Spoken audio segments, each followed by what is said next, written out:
دنړيوال استخبارات دي هغه ته بیا دغه شان پاکستان هم د حق لري او افغانستان هم د ټول دنیا لري هغه ته د حق ورکول کیږي چې کله ستاسو په هیواد دا مثال په توګه امریکا کې زوري دهشتګردي وکړه او یې دلته کې ډرګز خرڅول او هغه میکسیکو ته لاړ نو بیا نړیوال قوانين په دې کې څه کولای شي آیا امریکایان تللی شي میکسیکو ته بغیر تاسو په خپل ځړي پسې نو انسر دی نو البته امریکا د نړیوال قانون تر مخې انټرپول په خپل کې دا ضوابط لري دې به انټرپول دلته وایي چې زموږ سره راغلي دي موږ هغه لټول غواړو موږ سره په هیلپ کوي هغه به امریکایانو ته اجازه ورکړي چې تاسو راشئ بیا په دې کې دویم کار داسې کې ایکسټریډیشن قانون چې کوم دی د دې سپریم کورټ د ډیسیژن تر مخه او دا سړي نور هم حواله شته چې د ایکسټریډیشن مثال دار چې مثال په توګه دغه چې دا یو داسې سړی د میکسیکن باندې نیمر شو د کولمبیا ساقب سے په بینم یاد دی هغه د امریکا کې وځي ایکسټراکټ کړو په شګاو کې هغه چې د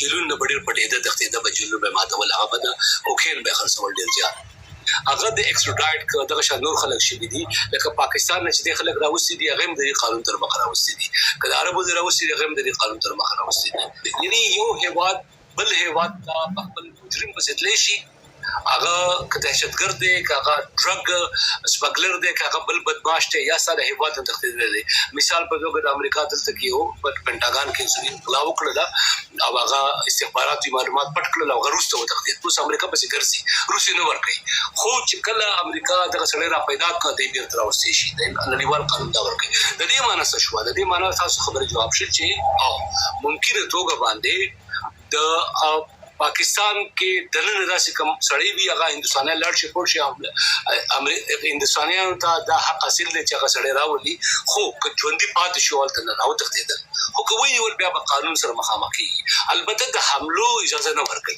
دا قسم حملو اجازه نه ورکړي یعنی انټر کوارډینیشن شته د یو بل سره به په خپل کې تعلق او روابط ساتي دا غي په درسته به دا کار کوي یو هیواد بل هیواد خلک لشي خو کچري ته پغلا کوي څنګه چې امریکای کو مثال په توګه اسامه بن لادن چې وجه دا کې په دې نه غي پغلا کوي قسم پغلا نه دي شوی غم په هغه د پاکستان په ځای خبرو او د خسلا کړو خو دسته ول چې پغلا کو د شپې د اعلان د شپې سره مړ کې چې پاکستان را پځلې وي او د امریکای هلیکاپټر وشته به را پریوته به امریکای دا غي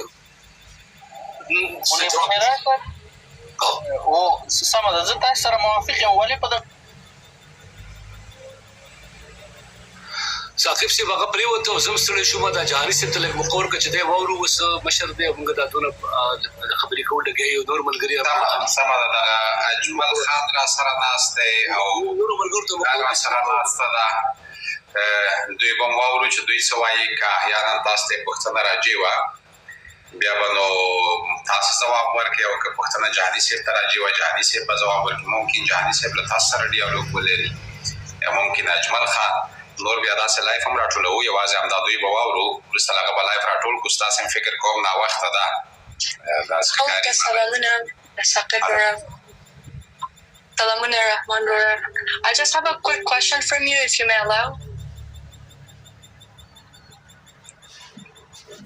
مهرباني تاسو سوال وکړئ مینا فکر کوم تاسو سوال هم کړئ دغه کوي I'm going to talk in English if that's okay. Okay. Do you understand, Rahman? Go ahead. You can ask it in English or whatever. I mean, I will try. Okay. As you are aware of like the conflict between India and Pakistan, right? That's true.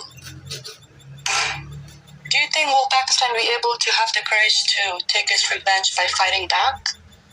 And my second question is, which side are you supporting? By doing what? Like, what was the first question? My first question is, do you think will Pakistan have the courage to fight back and take its revenge? Okay. My second question is, which side are you supporting? Thank you. Okay, I can answer the first question. The second question could be a bit difficult for me. Yes, Pakistan have the courage to do that. We already discussed that, and Pakistan is going to do that very soon. They will be targeting some military installation, etc., etc.